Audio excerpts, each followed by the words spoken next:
देखा शनिदेव, आपकी वक्र दृष्टि का मुझ पर कोई प्रभाव नहीं हुआ। प्रभु, आपके वरदान के कारण मेरी वक्र दृष्टि के प्रकोप से ना तो कोई देव सुरक्षित रह सकते हैं, न ही मानव, दानव और ना ही स्वयं आप प्रभु। मेरी वक्र दृष्टि का ही प्रभाव था जो आपको कैलाश धाम छोड़कर इतने समय तक वन वन भटकना पड़ा और अंत में एक वृक्ष की कोटर में शरण लेनी पड़ी। परंतु मुझे सत्य का आभास है प्रभु, और सत्य ये है कि आज आपने मेरी वक्र दृष्टि के प्रभाव को सार्थक कर इस संसार में मेरी मान्यता को और वृद्धि दे दी। इस आशीर्वाद के लिए मैं आपका कोटि कोटि धन्यवाद करता हूं प्रभु। आशीर्वाद भी उसे ही प्राप्त होता है जो उसके योग्य होता है, और इस संसार में आपसे योग्य और कौन है। आज से चिरकाल तक आपको आपके न्याय के लिए जाना जाएगा।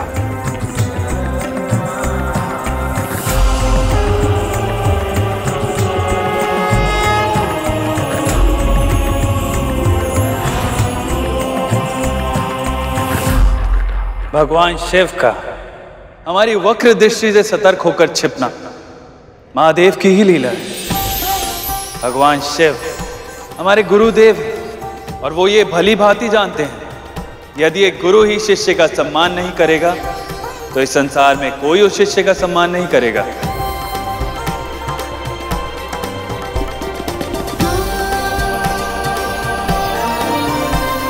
आप अपनी बातों से मुझे बहला रहे हैं स्वामी। महादेव के छुपने का कारण चाहे जो भी हो, किंतु ये सत्य है कि वो आपसे भयभीत अवश्य हुए थे, है ना?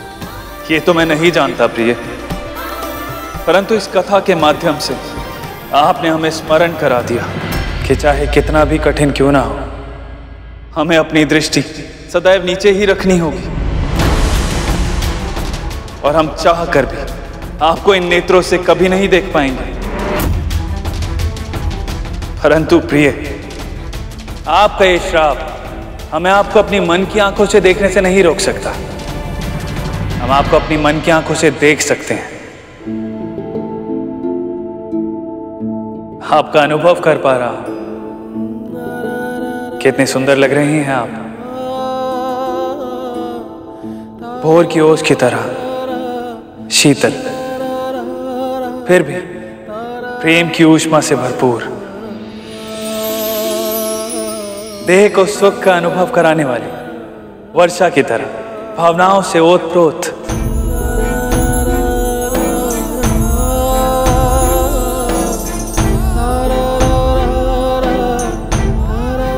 महाराज, हम पर आक्रमण हुआ है।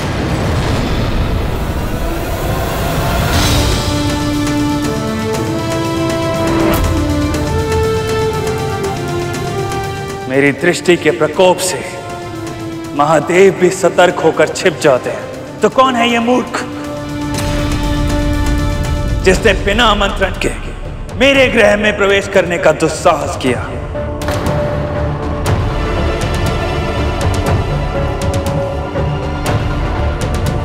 हे महादेव, अब किसके जीवन पर इनकी वक्र दृष्टि का प्रकोप पड़ने वाला है? रुकिए, आप सब नहीं जानते आप लोग क्या कर रहे हैं। आप सबको इसका परिणाम नहीं पता है। युद्ध कोई उपाय नहीं है।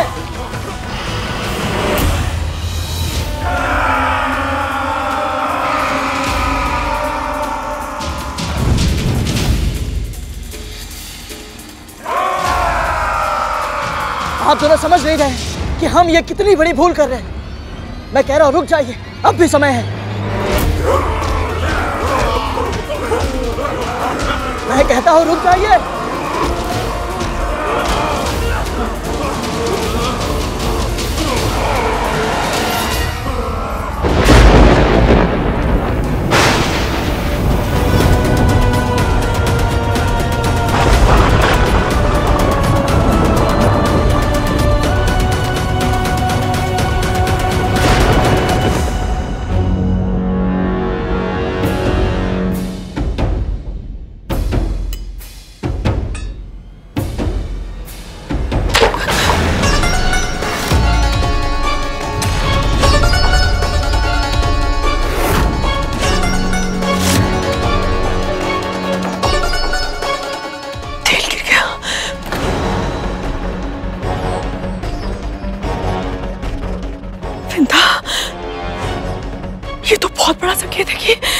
हमारे पुत्र शनिदेव के निकट ही हैं।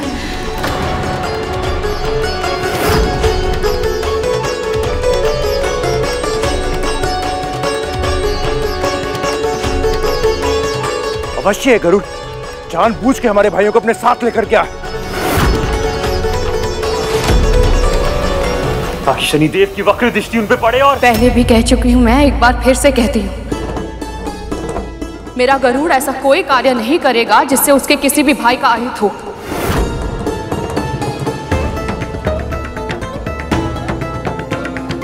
आपके पुत्रों को अपना दायित्व मानकर उनकी रक्षा करेगा। उन पर कोई भी संकट आने से पहले वो स्वयं उस संकट के सामने चट्टान की तरह खड़ा हो जाएगा, पर अपने भाइयों पर आज तक नहीं आने देगा।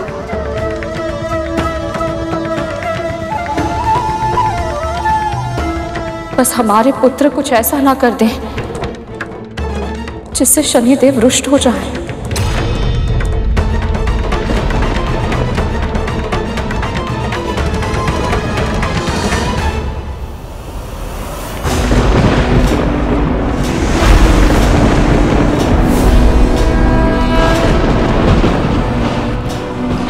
जिसने भी मेरी आज्ञा के बिना यहाँ आने का दुस्साहस किया है उसे इसका दंड भुगतना पड़ेगा।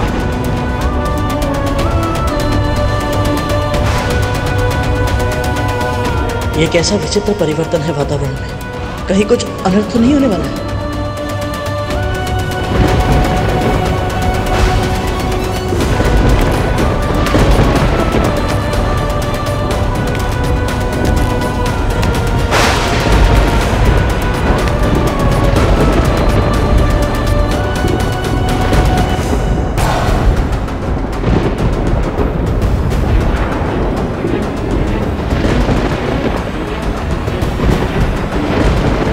वातावरण बदल रहा है, क्या ये किसी अनिष्ट का सूचक है?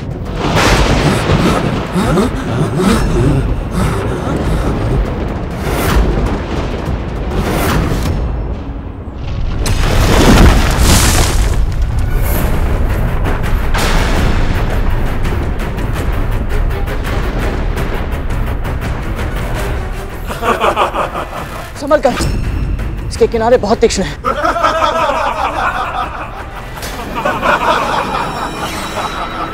कहा था ना मैंने, जब तक शनि महाराज नहीं चाहेंगे तुम सब यहां से जाने के बारे में सोच भी नहीं सकते।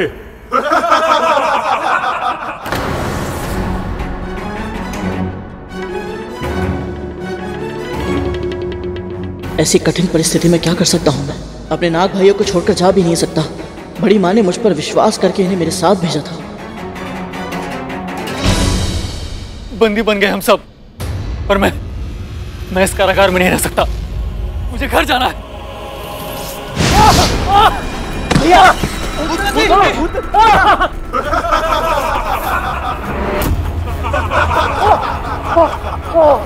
क्या लगा था तुम्हें? ये कोई साधारण हिम है? शनि ग्रह है ये। कोई भी वस्तु जैसी दिखाई देती है वैसी होती नहीं, और जैसी होती है वैसी दिखती नहीं। जैसे तुम सब जीवित हो, इसका अर्थ ये नहीं कि तुम सुरक्षित भी हो। बस अब यही समझ लो कि शनि महाराज ने अभी यह निर्णय नहीं लिया है कि तुम्हें कौन सा दंड दें और कौन सा नहीं। अब हम क्या करें? तुम तो इतने शक्तिशाली हो गरुड़, शीघ्र ही हमें यहाँ से बाहर निकालो, नहीं तो। शनिदेव की शक्ति के सामने मेरी शक्ति किसी योग्य नहीं है,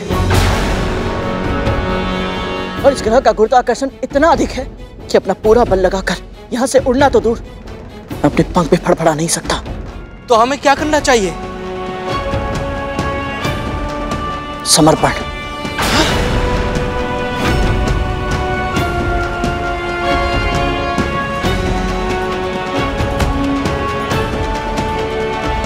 और प्रार्थना भी कि शनिदेव की वक्र दृष्टि हम पर ना पड़े। पर गरुड़, तुमने असुर सेना, महाराज बलि किसी के सामने घुटने नहीं टेके, तो फिर आज शनि महाराज के आने से पहले ही तुम क्यों?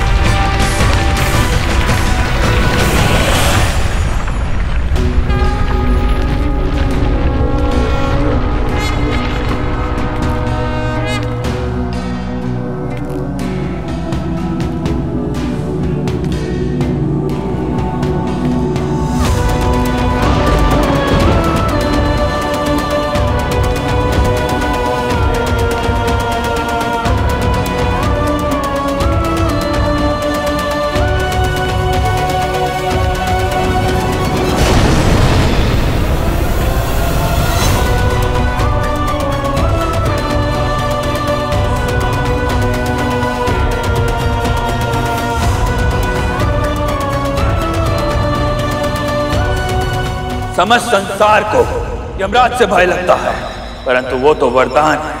वो आते हैं, प्राण लेते हैं और चले जाते हैं, पर मैं श्राप हूं।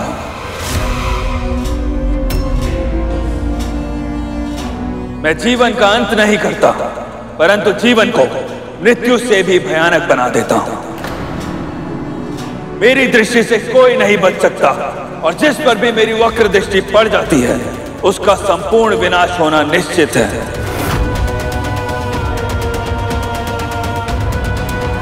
फिर भी तुम यहां आ गए मेरे सामने।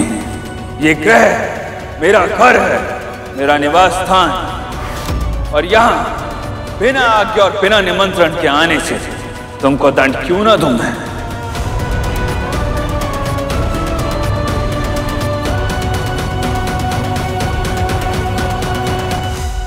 तेरा चौथा संस्कार है दृष्टि नीचे रखना।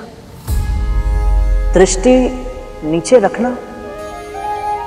विनम्र रहना, तभी तो तू सुपात्र बन पाएगा। स्मरण रखना गुरु, विनम्रता से झुका हुआ शीश ही पूजनीय होता है।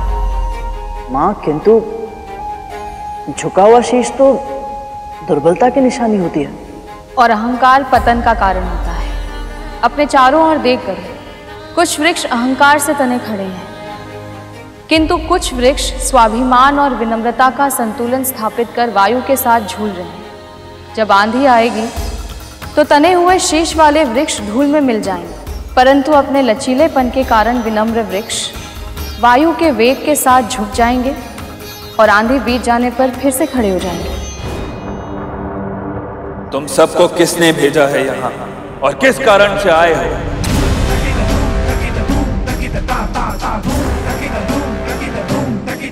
शीघ्र बताओ, अन्यथा मेरा प्रकोप सहने के लिए तैयार हो जाओ। यदि मैंने बता दिया कि मुझे अंतरिक्ष में बड़ी माँ ने भेजा था, तो कहीं शनिदेव क्रोध में उन्हें दंड ना देते। जब तक इनका आवेश शांत नहीं हो जाता, मौन रहना ही उचित होगा। गरुड़ ऐसे ही मौन रहेगा या कुछ बोलेगा भी? मैं भी वही सोच रहा था तक तू कि कुछ बोलता क्यों नहीं है, क्यों नहीं बताता कि हम तो यहाँ पर आना ही नहीं चाहते। वो तो इस ग्रह की गुरुत्वाकर्षण शक्ति ने हमें यहाँ पे खींच लिया। दोष हमारा नहीं है, इस ग्रह का है।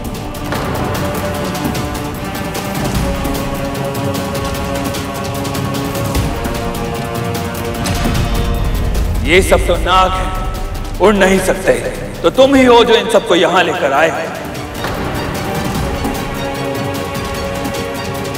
और यहां जो कुछ भी हुआ उसका दायित्व तुम्हारा है।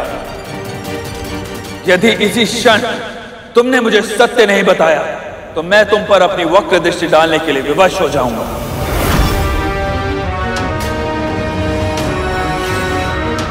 और यदि एक बार मेरी वक्र दृष्टि तुम पर पड़ गई तो तुम्हारे जीवन की सारी प्रसन्नता मेरे नेत्रों की अग्नि में जलकर भस्म हो जाएगी, और फिर कभी तुम अपने किसी भी उद्देश्य को पा नहीं पाओगे और कभी भी किसी भी कार्य में सफल नहीं हो पाओगे।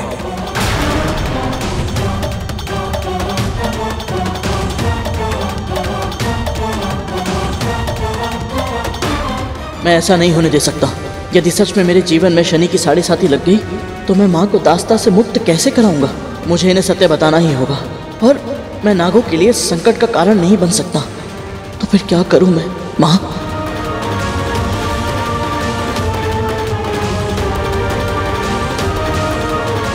घबराओ मत पुत्र।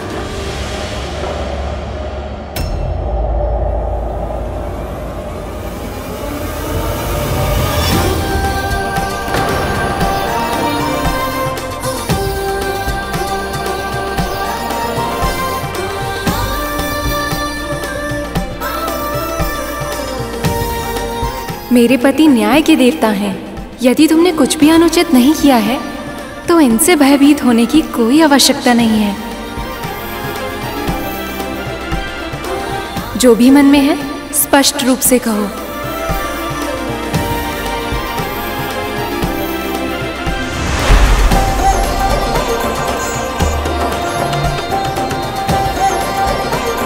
सत्य कह रही हैं देवी।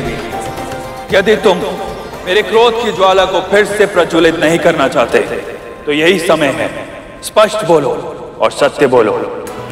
माँ ने सही कहा था, मौन रहने से कभी कभी बड़ी से बड़ी आंधी आकर भी चली जाती है।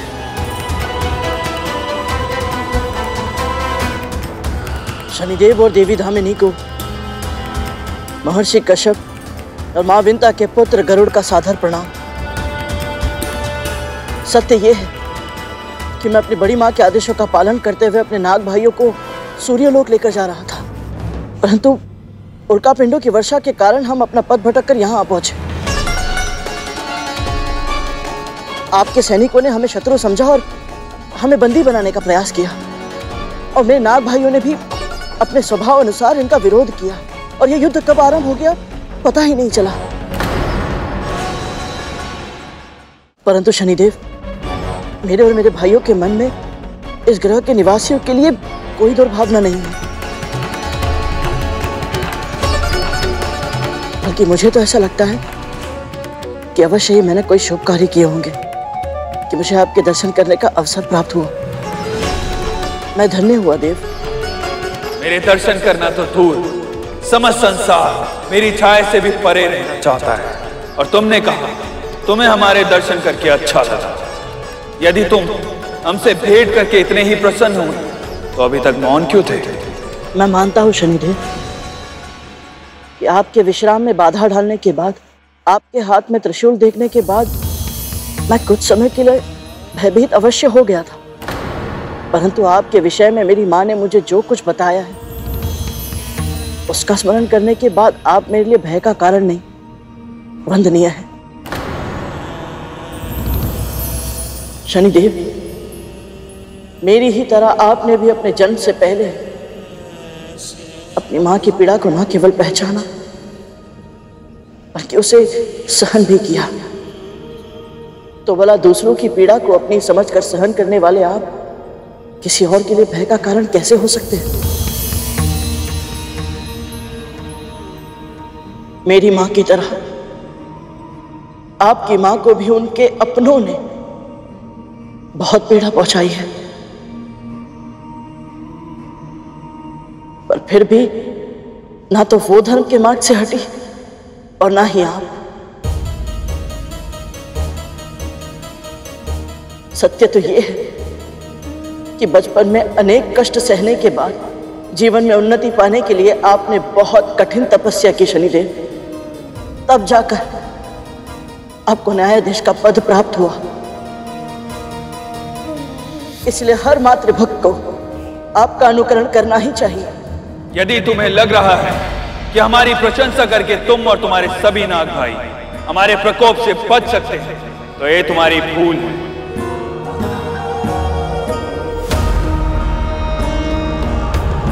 तुम जानते ही क्या हो हमारे बारे में? मेरी माँ ने आपके विषय में मुझे बहुत कुछ बताया है शनिदेव। क्या सच में तुम्हारी माँ ने मेरे पति के जीवन की कथा सुनाई है तुम्हें? हाँ देवी। तो फिर मैं वो पूरी कथा जानना चाहूंगी, क्या तुम मुझे बताओगे? शनिदेव के सामने इनकी स्तुति करना, इससे बड़ा सौभाग्य मेरे और क्या हो सकता है? अवश्य। यदि तुम्हें लग रहा है कि मेरी पत्नी ने तुम्हें यहां से सुरक्षित निकलने का मार्ग सुझा दिया तो ध्यान रहे, मैं न्यायाधीश हूं और मेरी ये प्रशंसा मुझे न्याय करने से नहीं रोक सकती। देवी धामिनी की इच्छा है, इसलिए मैं तुम्हें अपनी कथा सुनाने का अवसर देता हूं। परंतु स्मरण रहे, अगर इस कथा का एक शब्द भी असत्य हुआ तो तुम और तुम्हारे सभी भाइयों को मेरा प्रकोप सहना होगा।